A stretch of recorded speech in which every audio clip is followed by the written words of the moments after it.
يطوفون بالبيت العتيق، يمشون في ذات الطريق،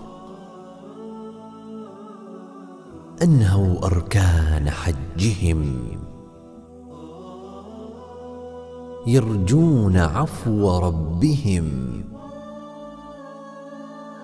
وفي هذا المشهد الأخير يذرفون الدمع الوفير، ويخطون الخطوة اليسيرة،